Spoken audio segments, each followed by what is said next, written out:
अरे, शहर रहने जा रहे हैं? तू तो सारा गांव ही साथ में बांध कर ले जाएगी क्या?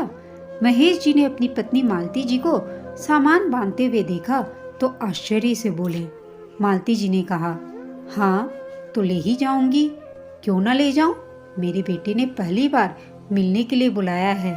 शहर जो जा रही हूँ उसकी पसंद के ये लड्डू बनाए हैं और सूजी की मठरियाँ और आम का अचार, ये बेसन की नमकीन। वहाँ मसाले शुद्ध थोड़े ना मिलते होंगे।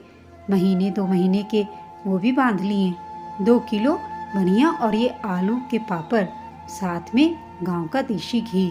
बेटे बहू है, शुद्ध खाएंगे तो स्वस्थ रहेंगे। पता नहीं उन्हें शहर में कुछ मिलता भी होगा या नहीं। फिर अभी अभी नई नई गृहस्थी बसी है। मुझे जो भी सामान समझ में आया मैंने बांध लिया। अब आप ना रोकिए, मेरे बेटे और मेरे बीच में आने का आपका कोई हक ही नहीं है। मैं तो कितना रोई थी, पर आपने मेरी सुनी ही नहीं। शहर पढ़ने के लिए भेज दिया। अब तो ओमी वहीं का होकर रह गया, गांव भी नहीं आता। महीनों पहले ब्याह करके गया था, बहू को साथ ही ले गया। एक दिन भी मेरे पास न छोड़ा। बेटी न थी तो क्या मैं बहू के लाड नहीं लड़ाती? मालती जी की आंखों से आंसू बहने लगे और वो भावुक हो गई। सामान उनके हाथ में ही रह गया। उमेश जी ने संभाला और बैठाया। इतना दुखी क्यों होती हो? मैं तो कब से उसे बुला रहा था, पर उस दिन वो पहली बार बोला कि आप ही रहने आ जाइए। उसे तो समय नहीं मिलता, नौकरी भी करनी है। घर परिवार रिश्तों और भावनाओं से ज़्यादा नौकरी जरूरी हो गई है। काम भी तो उसी से चलता है। शहर के खर्चे भी तो बहुत होते हैं। अब तो सामान बांध ले, फिर न कहना कि कुछ छूट गया। और हाँ, वहाँ पहनने के लिए कुछ अच्छी साड़ियाँ भी रख लेना। बहू भी तो पढ़ी लिखी नौकरी वाली है, उसके सामने तो कुछ कम नहीं लगनी चाहिए। मालती जी बोली, अरे बहू से कैसी होर, वो तो मेरी बेटी जैसी है।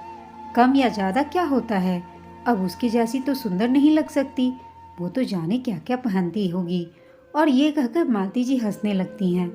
कितना छोटा था हमारा ओमी, और अब बहू भी लेकर आ गया। आपको याद है ना, शादी के इतने सालों बाद वो हुआ था।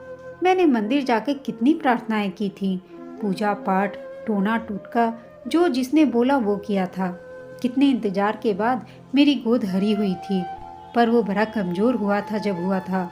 डॉक्टर ने कहा था अच्छे से देखभाल करना होगा। बच्चा बड़ा ही कमजोर है। उसके रोज मालिश करती थी, सुबह शाम करती थी ताकि हड्डियां मजबूत हो जाएं और वो चलने लगे। कितनी मुश्किल से चलने लगा था और बोली भी नहीं आई थी। हर काम उसका देरी से हुआ। ईश्वर ने एक ही संतान दी, पर उसे भी मुश्किल से पालना पड़ा। जब ओमी बड़ा हुआ तो पढ़ने में तेज निकला, कक्षा में पहले नंबर आता था। सब कहते थे कि ओमी बहुत बड़ा बनेगा, और आज बड़ा होकर बड़ी सी कंपनी में नौकरी करने लगा है। पत्नी भी अपनी पसंद की लाया है, पर देखो ना, बहू को हमारे पैर भी ना छुए। थोड़ी आजकल के जमाने की है। मुझसे तो ज़्यादा बात भी नहीं हुई, बस हाँ में हाँ और ना में ना कर देती थी। हाँ, पर शादी के तीसरे दिन तो दोनों चले ही गए थे। नौकरी जो करनी थी, मन भरकर देखा भी नहीं उसे। मैं तो काम में ही उलझी हुई थी।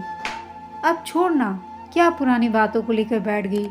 अब घर इतने दिनों बंद रहेगा तो उसे भी संभाल कर जाना है। तभी मोबाइल में घंटी बजती है। उसे सुनकर मालती जी खुश हो जाती हैं। सुनो जी, लगता है ओमी का फ़ोन है। वो लपक कर उठा लेती हैं। हाँ बेटा, कैसा है?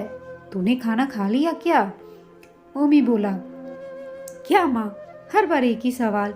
मैं तो बच्चा खुद थोड़ी हूँ जो आप मुझे खाना का पूछती रहती है। मेरी बाबूजी से बात करवा। बाबूजी, उस खेत का क्या हुआ? आपने सौदा किया या नहीं? अब शहर में मुझे अच्छी सोसाइटी में फ्लैट लेना है तो जल्दी पैसे भरने होंगे। आप जल्दी से खेत का सौदा कीजिए। वैसे भी अब उसमें पहले की तरह फसल होती कहाँ है।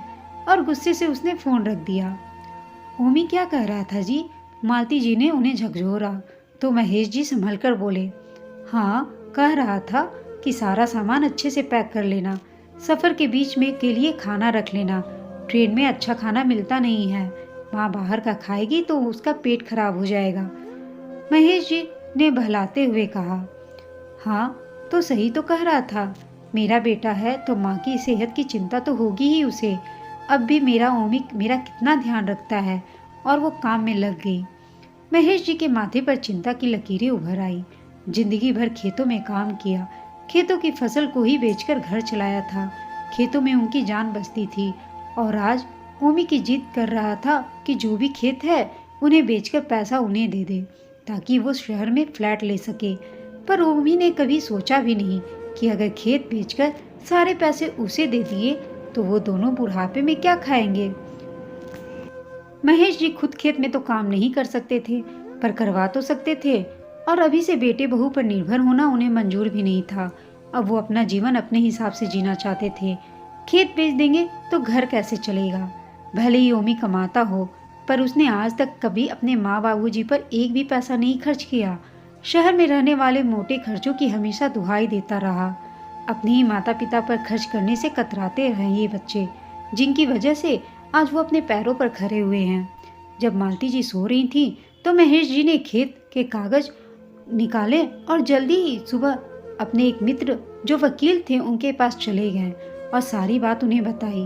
वकील ने उन्हें सब कुछ समझाया, कुछ लिखा पढ़ी भी हुई और वो घर आ गए। सुबह सुबह कहाँ चले गए थे जी? रंजन के घर चाय पीने गया था। तुझे तो पता है उसी से मिले बिना मैं कहीं बाहर नहीं जाता। अब 1 महीने के लिए जा रहे हैं तो घर खेत भी तो किसी को संभाल कर जाना पड़ेगा। ऐसे कैसे सामान उठाया और चल दिए।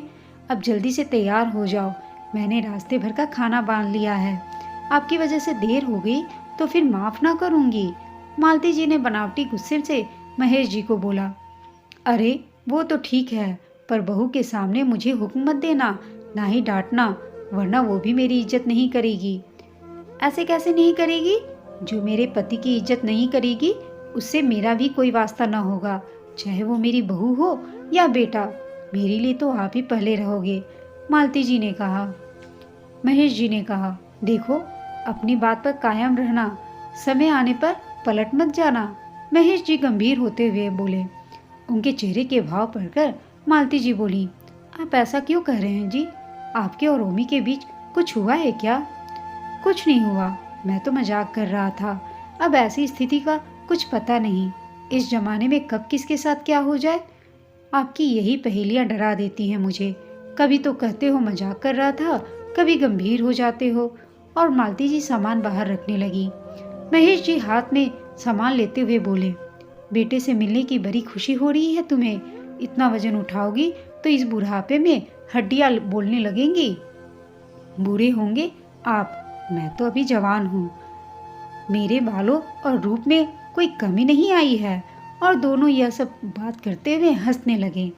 सभी पड़ोसियों को बताकर सबसे मिलकर दोनों गांव के स्टेशन से शहर की ट्रेन में चढ़ गए। लंबा सफर था।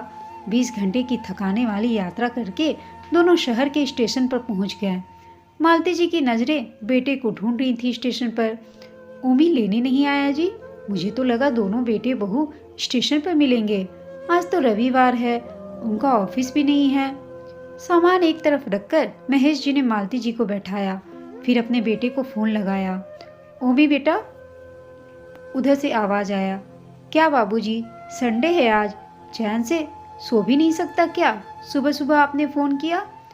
आपकी बहू भी देर रात तक काम करती है, आपने तो उसकी भी नींद खराब कर दी। आपको तो नींद इस उम्र में आती नहीं है, पर हमें तो आती है। कोई भी काम था तो देर से फोन कर देते। और बाबूजी, आपने खेत बेचे या नहीं? मुझे घर लेना है, और इधर दलाल ने एक लगा रखी है। आपको तो हमारी चिंता जरा सी भी नहीं है। कब से कह रहे हैं खेत बेच दो, मैं तो घर ले लूँगा। अब अपनी पत्नी को कब तक किराए के घर में रखूँगा? इतनी जायदाद रखी है, क्या छाती पर लेकर जाओगे? वैसे भी इकलौती संतान हूँ मैं, अभी दे दो, बाद में तो सब कुछ मेरा ही होगा। ठीक है, खेत बेचकर मैं तुझे पैसे दे दूँगा, पर फिर तेरी माँ और मैं क्या खाएंगे बेटा? हम दोनों का तो खर्चा खेत से ही चलता है। तू हमें साथ में रख लेगा तो मैं खेत बेच दूँगा। ओमी बोला, बाबूजी, मैं आपको अपने साथ कैसे रख सकता हूँ? मैं और दिशा तो ऑफिस जाते हैं, फिर आपका मन तो गांव में लगता है, आप यहाँ नहीं रह पाओगे। फिर हमारी अपनी ज़िंदगी भी तो है, आप और माँ यहाँ रहोगे तो दिशा को परेशानी होगी। ठीक है, तो फिर हम गांव में रह लेंगे। तू हमें खर्चे के 20,000 रुपये महीने में भेज दिया करना, महेश जी ने कहा। क्या बाबूजी, मेरे पास इतना पैसा होता तो मैं आपसे खेत बेचने को कहता क्या? अब 20,000 रुपये महीने आपको भेज दूंगा तो मैं खाऊंगा क्या? आप सब बेचकर शहर आ जाइए, यहाँ काफ़ी वृद्धाश्रम है, मैं आप दोनों को वहाँ रखवा दूंगा। समय पर खाना मिलेगा, ढेर सारे अपनी ही उम्र के लोग होंगे वहाँ। ये सुनकर महेश जी का खून खौल जाता है। वाह बेटा, हमने तुझे यही संस्कार दिए हैं। आज तूने बड़े अच्छे से अपना फर्ज निभाया है। तुझे पत्नी की फिक्र है कि उसे किराए के घर में कैसे रखूंगा, पर माता पिता को अनजान वृद्धाश्रम में छोड़ते हुए तुझे शर्म न आएगी? संस्कार तो हमने अच्छे दिए थे तुझे, पर तुझे शहर की हवा लग गई है। बस मैं और मेरी पत्नी यही तेरा परिवार है। कल को तेरे बच्चे भी होंगे, वो भी तेरे साथ यही करेंगे, तो तुझे कैसा लगेगा? माता पिता को बेघर करके तू अपना घर बसाएगा? और कान खोलकर सुन ले, मैं खेत किसी भी कीमत पर नहीं बेचूंगा। ये खेत मेरी आजीविका रही है और हम दोनों का बुढ़ापे का यही सहारा है। तुझे तो ये भी याद नहीं है कि तूने हमें रहने को बुलाया था। हम तो तुझे मिलने को बेहद उत्साहित थे। हम तो यहाँ तेरे शहर में स्टेशन पे खड़े हैं। तेरी माँ तेरे आने का इंतजार कर रही है। महेश जी भर्राए गले से बोले, मैंने तो आपको रहने को नहीं बुलाया था। ओमी बोला, वैसे भी कभी ऐसे ही बोल दिया होगा। एक संडे ही तो मिलता है आराम करने के लिए। बाबूजी, कोई भी आपको बोल दे कि हमारे घर रहने को आइए, तो क्या आप उठकर चल देंगे? जाने अनजाने मेरे मुंह से निकल गया होगा। ये सुनकर महेश जी के पैरों तले जमीन सरक गई। थोड़ी देर के लिए वो सन्न रह गए। मालती जी ने फोन हाथ में लिया तो ओमी बोल रहा था, बाबूजी, बिना बुलाए कहीं भी नहीं जाना चाहिए। आप ऐसे कैसे मेरे यहाँ आ सकते हो? मेरे और दिशा के अपने कुछ प्लान होते हैं, फिर आपने बताया भी नहीं और आ गए। कम से कम एक बार फ़ोन करके बताना तो चाहिए था।